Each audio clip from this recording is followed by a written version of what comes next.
All right, everybody, Away, William. welcome back to Crisis Talk. I am William Sianji, and we've got something fun in store for you today. Well, Crazy I am Palumi, and yeah, I can't wait for this topic. It's going to be interesting. And it's Shy, back here again, person of the people. Here I am to fight all these economics people. And then I'm Richardson, and I am the numbers guy. I'm the opposite of Shy. I'm the graphs and trends. So today's question is, drum roll. Is it fair that there are 2,200 billionaires in the world where poverty is so prevalent?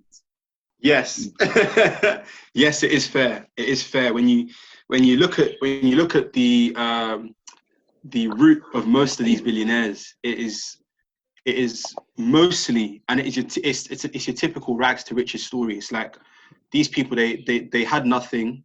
It's either they had nothing, they were surrounded by nothing, they were constantly faced with everything, and then they received an inspiration and bam, they broke through and they carried that on.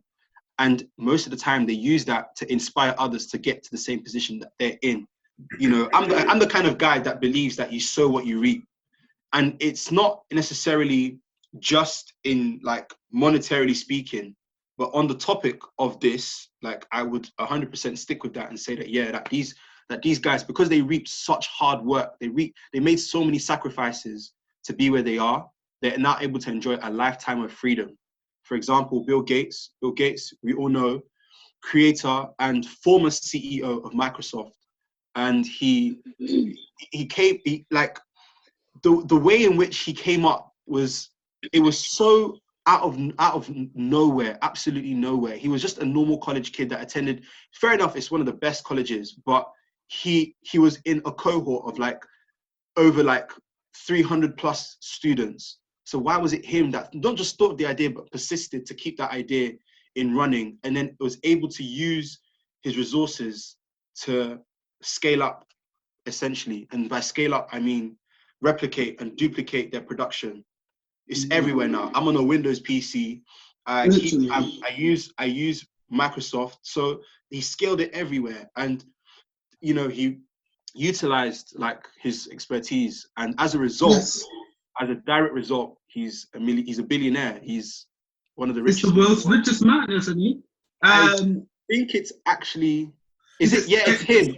It's him. He read that about billionaires. No, I think it's swapped. The last I heard. I just want to make a point quickly that we are in this episode, if you didn't get it, talking about billionaires, not millionaires. 62% of billionaires are self-made, which means only 38% of them inherited that money. Yeah. 100% of billionaires deserve their billions, even the ones who inherited it. The ones who got it from slavery can literally drop off the face of the earth. But yeah, okay. I'll put an exception for that. I'm not allowing that one. Because I feel like that's such an interesting point, actually, because I feel like that's so systemic, and that's so that's what people try to skip over. Yeah. In all honesty, I'm with Will. I do actually agree with that. Like I said again, that all billionaires deserve every single penny that they've had, because you need to realize that it takes a lot of education as well. It's all to do with the sacrifices. Everything ties in with the sacrifices.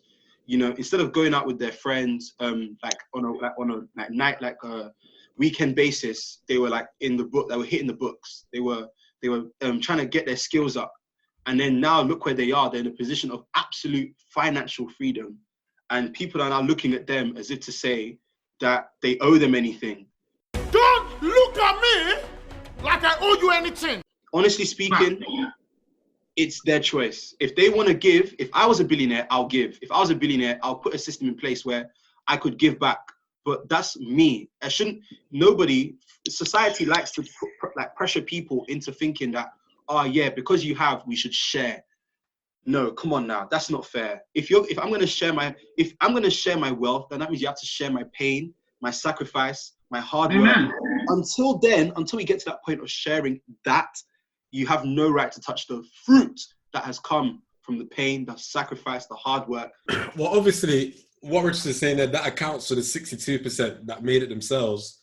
So to come in defense, as I'm accused of loving to defend rich people, to come in defense of the 38% who inherited their wealth, I'll have to say their parents or their great-grandparents, whatever, put in all that blood, sacrifice, sweat, tears, whatever, to make that money. And yeah, enslaved. No, I just don't want anyone to forget that a lot of this old money, let's be serious, in Britain, definitely. In Britain, up in Liverpool. Even the USA. The people who have made a lot of their money, the big people, yeah, definitely, but obviously we are in Britain. In Britain, their old money is generally from a specific, it's not the mean, it's not the rule, but generally a lot of them, that's where their old money is from. I don't want anyone to forget, and I don't want anyone listening. There's also a lot of old money that to think that industries like steel, like oil, like mining, raw materials. In all honesty, yeah, exactly what Will said. But in all honesty, the trend at the time of when they were making their money was through slavery, and I'm sitting here as someone who has had great grandfathers in that trade. But the truth is, that was the reality of the time. If that was their way of making money, and let's not lose sight of the fact that not most, but there was a small proportion of slave owners who were really good to their slaves. Let's not lose track of that. Thank you. So thank you. but that's the fact. It's a fact. It's there. It's an actual fact that actually. It doesn't make it okay though. Yeah, like my name. I have Googled the plantation that I know that's where because my last name at the end of the day is going to be that plantation. Thanks for taking care of us. No, never. No, I feel like you know what?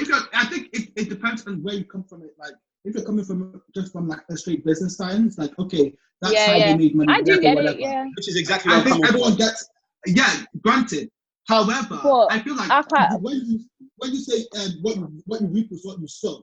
If you're reaping from people that are suffering, and you have to be low down and dirty, close to the devil, for you to get your billionaires, for you to now say that, okay, I got my billionaires do X, Y, and Z, and you don't even acknowledge it, and you think you're still going to get billionaires, and you're still going to grow from that fall that you're going to have. That's only God. Like that's something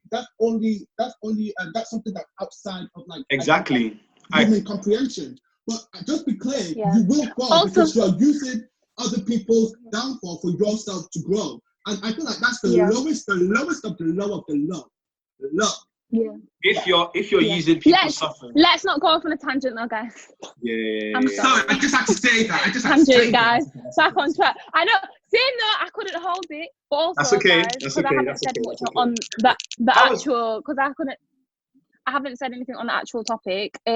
So William recently sent a video to the GC on Jeff Bezos, and I just wanted to say some of the it was like a TikTok naming some of the statistics on him, I guess, and I just wanted to name a few. So one example of what this TikTok had in it was Jeff Bezos spending $1 billion is the equivalent of spending $1. Jeff Bezos in 2015 made $7 billion in 1 hour. But I'm not saying that I think that all these billionaires should give their money away. But I'm just saying it is scary to me as an individual when, for example, Jeff Bezos' GDP is a total of Afghanistan, Costa Rica's and Iceland's combined. Like, that is a scary concept. The fact that, this society allows for a small minority of people to have so much power and have so much wealth compared to the majority is scary, and I can't ignore that. Obviously, there's some billionaires that give back, and that's their prerogative, and there's some that choose not to. Let's not get into this, because some of their incentives, what are they for? Not for the goodwill of the heart. Anyways. But we can't tell their incentives. We're in no position to judge one's incentives. We can only look at someone's incentives from their action. And if their actions are saying, okay, this person is giving back to the community, I don't know why. Yeah, and the people who they're giving back to don't even care why. This is how I'm from Nigeria, and in Nigeria, this is how politicians get to power. They give people money. And I'm not going to go off on a tangent here. The point I'm trying to make is quite clear. They give people money. But the people that they're giving money to don't actually care where they're getting the money from. Okay. until they get into power and realize, oh, this guy's a douche. Why did we vote for him? And then stuff starts to unravel, blah blah blah blah. But even then they don't care because why? Their stomachs are full because they don't care. So, I feel like the intention is largely irrelevant if their actions. No. I feel like intention breeds everything in life. Like all these people that are billionaires, they had like intentions, like they were hard workers and all of that, right? So it was the intention to work hard that got them to that stage. So let's not skip over intention that has nothing to do with anything. And then also, I think the point I'm just trying to make about like these people, everyone is human and everyone makes mistakes. The fact that people are trying to say that billionaires, they pay and all of that they do pay to charity or whatever. Yeah, they do, but they also do, and it's been shown that like whether it's outside the court of law or in the court of public opinion and public records, that how they run their businesses or whatever that they do, it's not necessarily right. And that goes for people that aren't even billionaires. I know, like, let's not to go off on a tangent. Like Richardson mentioned that fact of like small corner store owners that partook in like fraud or whatever and benefits fraud or whatnot. That's not to say that like that should be neglected. All I'm saying is that yes, billionaires are billionaires, but also they are people in general, and let's just not forget that. William, very true. And what you're saying about intention is true. My values are largely Christian because I'm a Christian. So my intention, as in my intentions are very important. If I'm giving with an ulterior motive, you're not going to know, but I believe that God will know. That's and God will talk to you. But but if a billionaire doesn't have that intuitive, if the billionaire does not have that mindset, we can't come in and say, oh, this person has ulterior motives. Until God will judge you either way. God will judge you even if the person. But at our level, at a human level, we don't have that intuitive to say this person's ulterior motives until it has been revealed. And then when it is revealed, you start to look in hindsight and think, that's why this person did this instead of doing that, because they wanted to claim something through XYZ. That's how we'll know and put the pieces together. But until it's revealed, until they have been proven in a court of law and not of a public opinion, then it's innocent until proven guilty. No matter the intention. I just want to make the point that in business, no matter how much money you make, if the way that you're going about making your money is illegal, deceptive, it's just plain right, you're playing the game by your own set of rules, you will get exposed eventually and you will go to prison. Look at the Wolf of Wall Street. He was shagging guys. They sent him to jail. There was that guy, I can't remember his name, but he set up a Ponzi scheme where he was doing this investment thing and he was promising people 14% returns, which is higher than like the average. And it's higher than anything. Years, he got exposed. That guy with all his assets frozen, reclaimed by the state, and he's went to prison. Like, so if they've done anything shady, then it's definitely not like the entire basis of their wealth. I'm not saying it's the basis. I'm just saying it's part of the conversation because people are human. Like, and I feel like that's should just be looked at as well. Like it's just part of their history. Like, and like that should be mentioned as well. So moving on then, like what is a solution? Like, should there not be any billionaires in the world, or like what should happen? Moving on from that. Now, see, this is why I stand in the position where I stand, because when it comes to wealth creation, when it comes to the circulation of money, there's no human being, there's no policy, there's no government that can prevent it. Money is almost inevitable in the way that it circulates. It goes up, it goes down. And the people who understand this, the people who know how to leverage this and make you work to their advantage are always going to become rich. And the only thing the money doesn't disappear because we put in all these policies and we put in all these X, and Z's. But the only thing that happens if we put in all these policies is the government will become extremely rich, extremely powerful, and extremely corrupt. And they'll end up exploiting people in the same way that the billionaires were exploiting people, even on a worse scale, because they'll have a lot more power. They don't just have the money now, they have the resources in order to make this corruption like take place. In all honesty, the only thing that the billionaire has, I'm not even going to say responsibility, because I go back on my point of they can do whatever they want with their money because it's their money. That's the bottom line. But one thing that I would do, and I'm saying me because I can only put it to me, I can only put it to myself. One thing that I would do is I will not give them fish, I'll not give them free food, I'll teach them how I did it. I'll teach them what I did. I'll teach them how I overcame. I'll teach them, I'll give them foresight into the obstacles I came through and how they can overcome those very obstacles as well. I'm not gonna give you free money. I might help directly, like my community. I might directly help some way, shape or form, monetarily. I'm not gonna start distributing money. I'm not gonna start distributing free money, because that takes away the essence of hard work. Amen. I'm shy. I just wanted to flip it and say that, like, obviously people might expect me to think like, yeah, billionaires that give away your money, but that's not the case. I feel like for me, I don't actually care what billionaires do. I'm generally just more concerned about how we can just make sure that these people, so I've got a statistic, the richest 6 people in the UK own as much wealth as the bottom 13 million.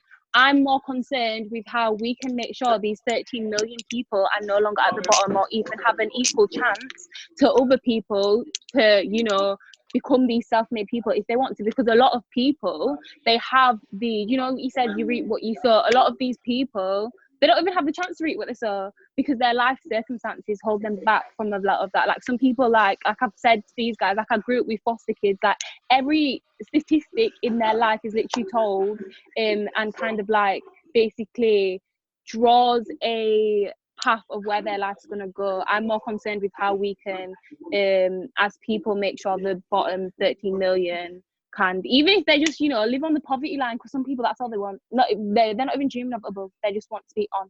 What Shai's saying, I agree a lot. We definitely do need to make opportunities more and more accessible to the lower strings of society, because there definitely is a chip on your shoulder, a disparity in the opportunities that you get. However, having said that, in today's day and age, it's more possible than ever to go out and do something big with your life. You know, there's the internet, there's social media, there's plenty resources and information online that you can find to help elevate. What about people who don't have the internet? Like, I'm not talking about like people like us. I'm talking about the people who are like, you know, the bottom, like like lower third class. world countries.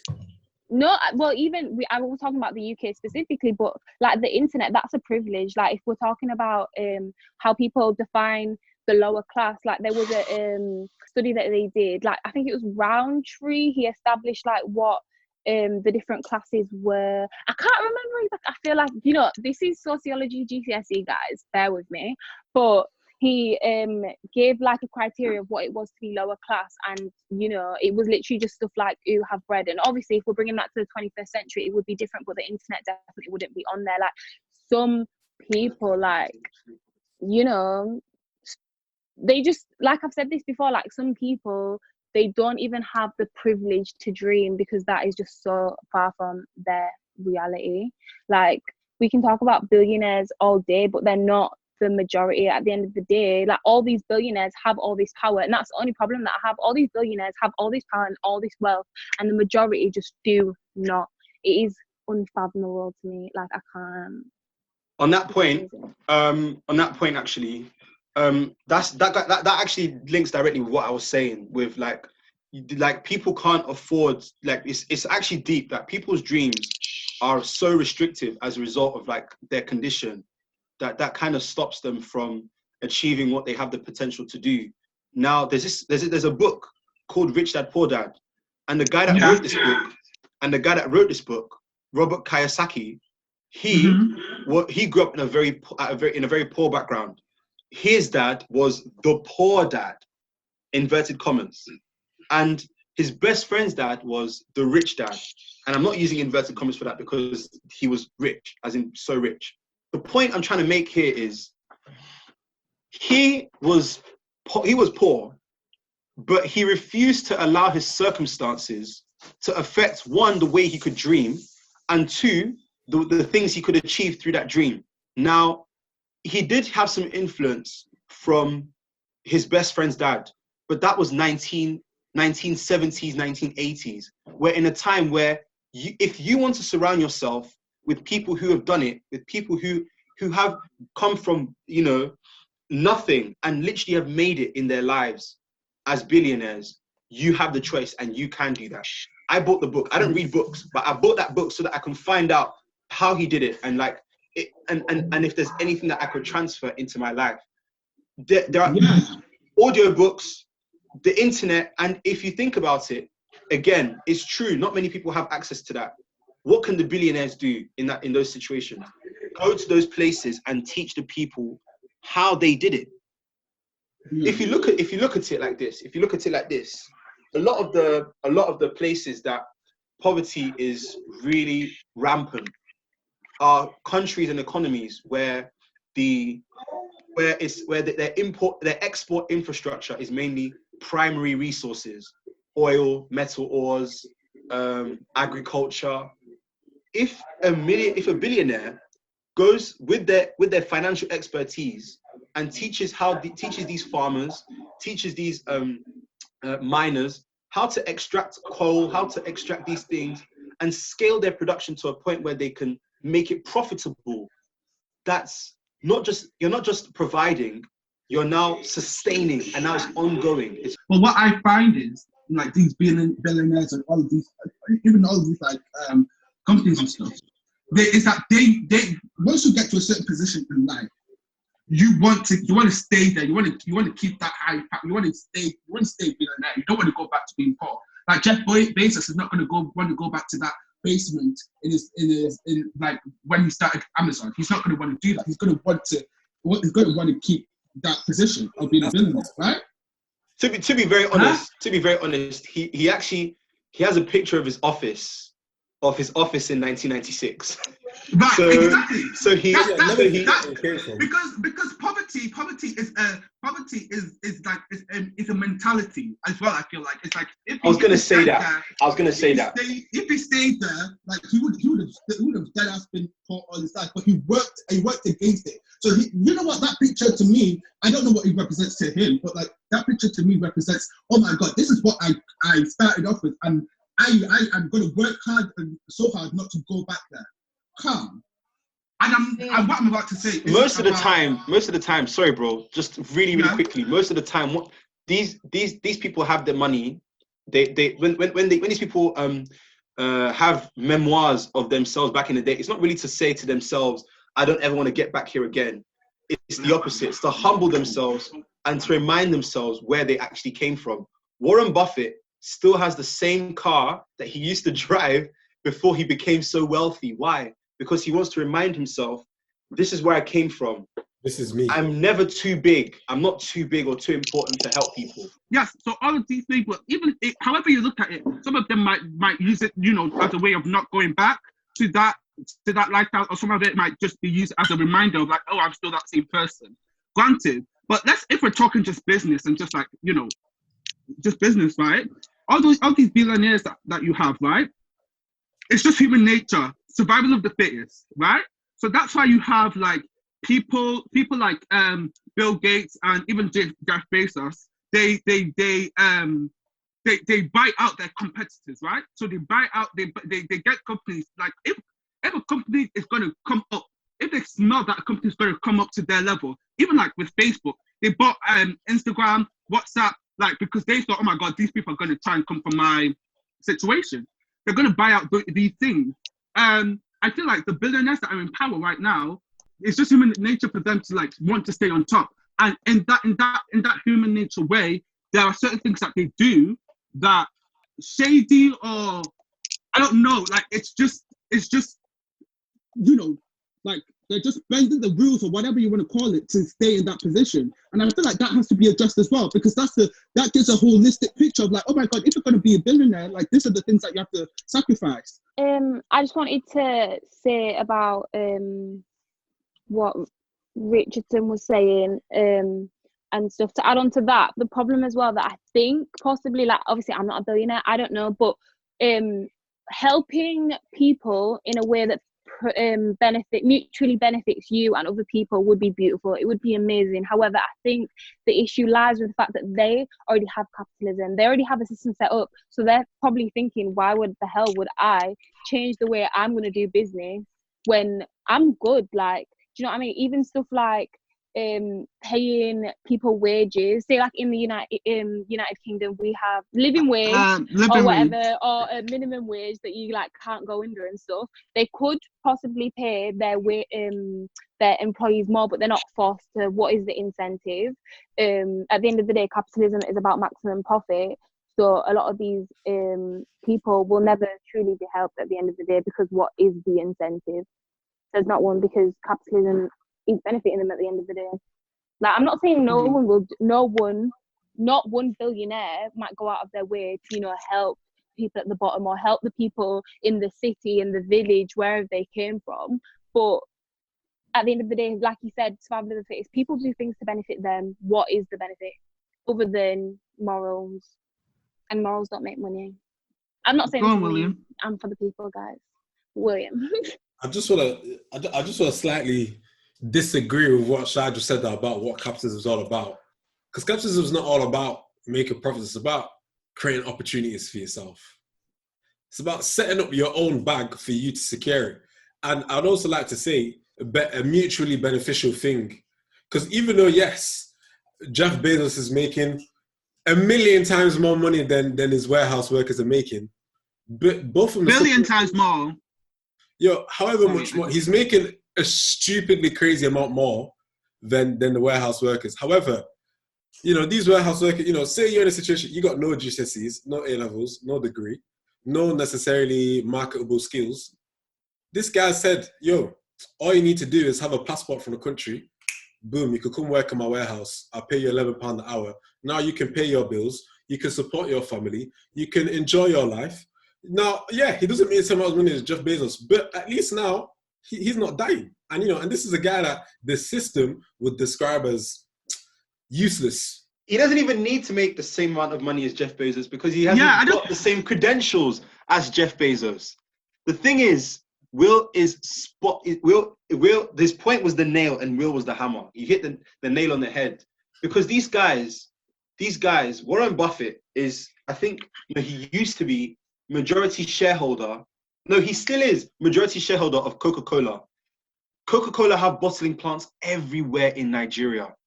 If we were in Nigeria as 20, 21-year-olds, our jobs would be in bottling plants. Coca-Cola bottling plants. It doesn't pay a lot, but it's experience. And that's exactly what capitalism provides, a starting point. And then it doesn't just provide opportunity, but it provides a route to which that you can actually progress down. If you're good at what you do in McDonald's, you get promoted to manager. Do you know the CEO of McDonald's in UK and Ireland? I don't know. I can't remember his name. I can't remember their name. But he started working for McDonald's as a cashier, a normal cashier. Promoted to manager, from manager, regional manager, from regional manager, franchise owner, from franchise owner, and it progresses up and up and up. And look where he is, from a job in McDonald's, which people of our age look down on. Jeff Bezos worked at McDonald's, and also I worked at McDonald's.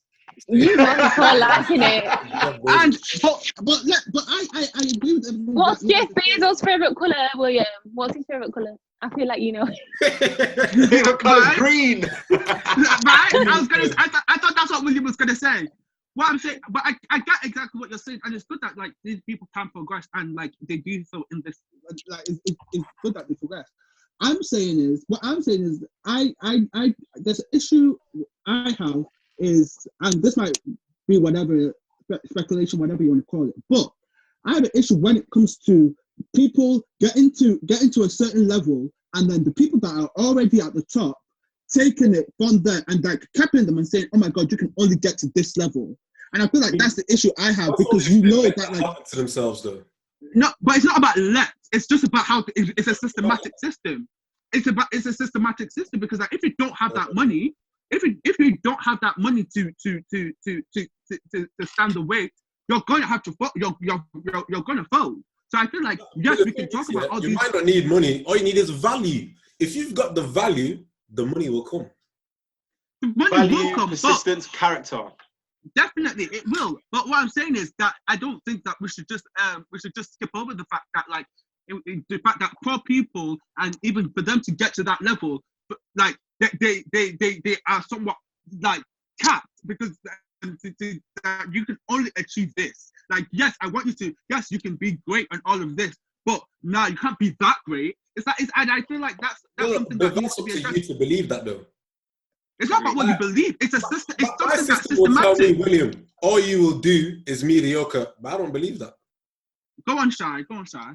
I just wanted to. I think you guys. I was going to make a point, but I think you guys got there anyways about it being systematic. Obviously, statistics, history actually shows that your class, you know, it's like generational. A lot of people, like what your parents' class was, you get it. And I'm not saying that everybody will stay there, but statistics and, you know, like social studies, everyone hate on me, do show obviously that, you know, there is an aspect of what would you even call it, like predeterminism, kind of where you're going to be in life. And you can have the greatest determination ever, but if society's saying no, it's hella hard to say yes. To be very honest with you. Yeah, that's all I had to say. I hear that. To be very honest with you, I disagree again, because my mindset is, if people have gone against the grain in their families, I go back to Robert Kiyosaki again, because one thing I want to stress about the income of those who are billionaires is that they don't just get money from going to work every single day. They make money from investments. They make their money work. So that takes a lot of education as well. So if you don't have the education behind, and a lot of that stuff is actually freely accessible, if you don't have the education to know how to make your money work, to know how you can grow the money you currently have and multiply that and compound that, then it actually boils down to determination. I want to know how I can compound the little money I earn. I want to learn how I can compound that. So when I get the opportunity, it's not, oh wow, so much money, and go on a spending spree. It's, wow, so much money. Imagine how much I can compound that by.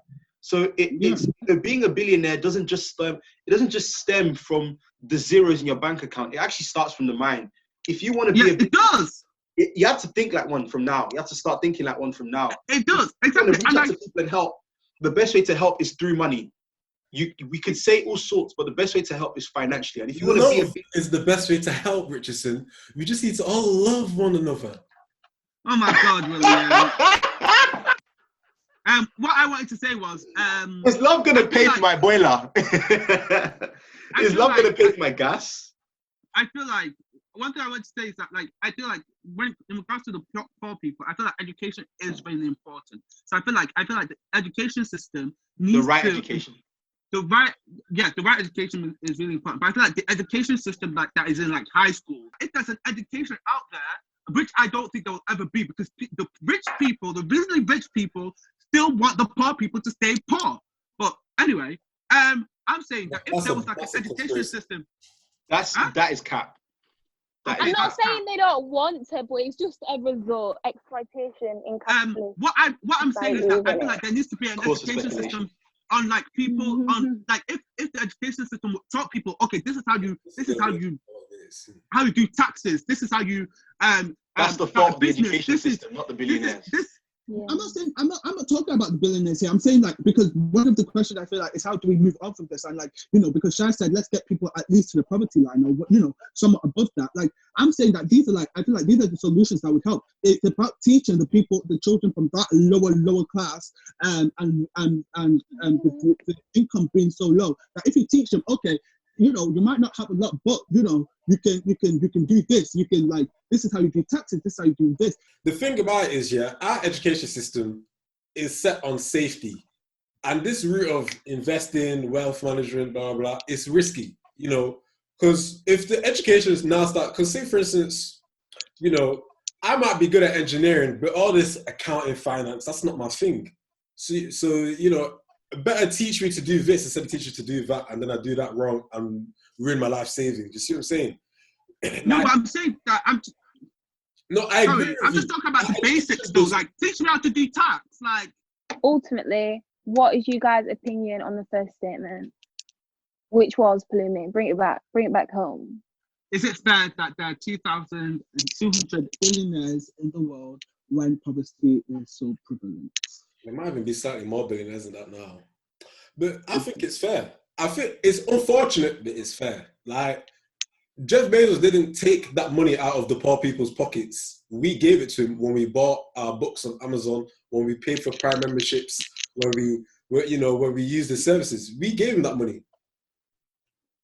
Just like how we gave Tim Cook that money when we bought an iPhone, and we gave the CEO of Spotify that money when we pay our Spotify bill every month.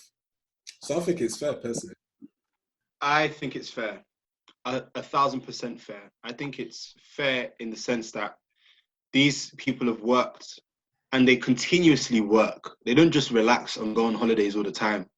They work 18-hour days. They have periods where they make sacrifices on a greater scale than they did before they even acquired their wealth. So it's fair, because ultimately in this life you reap what you sow, essentially. Sorry. I don't think it's fair, of course, but it's more so about, I don't think the capitalist system is fair, because anything that, you know, works on the backs of the people, I'm not with. But who's shocked? That's it. That's all I gotta say. I feel like the question of fairness, I personally feel like it's not about fairness or whatever. I just feel like it's just life. And one thing I've learned in life is we move. Like, so Jeff Bezos is a billionaire. People we move. You have to move. You have to keep consistently moving. So I feel like it's just how you deal with the cards that you're dealt. Life, life happens. Life is life, and God is always good, and you just have to have to move. Like, we move. So that's my thoughts. But please make sure you like, comment, and subscribe. And put the post notification bell, put that on. And yeah, follow us on Instagram as well.